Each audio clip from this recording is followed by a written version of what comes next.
ഇതിൻ്റെ കാര്യത്തിൽ ഉത്തരവാദിത്തപ്പെട്ട് നിൽക്കുന്നതുകൊണ്ട് ശരീരം ഇളകിക്കഴിഞ്ഞാൽ നാളെ നിൽക്കാൻ പറ്റത്തില്ല. അതുകൊണ്ട് അദ്ദേഹം ചൂട് സ്റ്റാർട്ട് ചെയ്ത് കൊടുക്കും, ബാക്കിയുള്ളത് ചെയ്യും. ഒന്നാമത്തെ ചുവടെന്ന് പറഞ്ഞാൽ മൂലാധാര ചക്രയ്ക്കുള്ള ചുവടാണ്.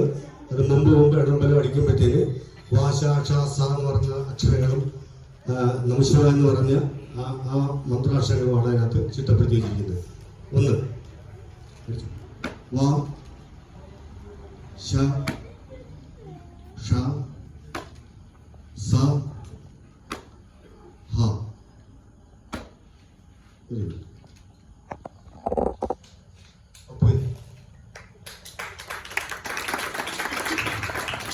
മുമ്പ് പെടമല എന്ന് പറയുന്ന ചുവട് ഒന്നാമത്തെ ചുവടാണ്. മുമ്പ് പെടമല അത് മൂലാധാര ചക്രയെ ഉണർത്തുന്നതിനും ഉത്തേജിപ്പിക്കുന്നതിനുള്ള ചുവടാണ്.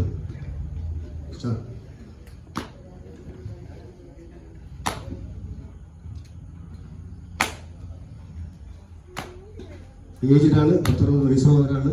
അതുകൊണ്ട് അതിൻ്റെ പോരായ്മകൾ നിങ്ങൾ ക്ഷമിക്കുക.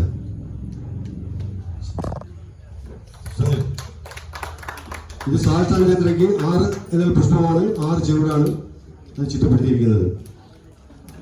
1 2 3 4 5 6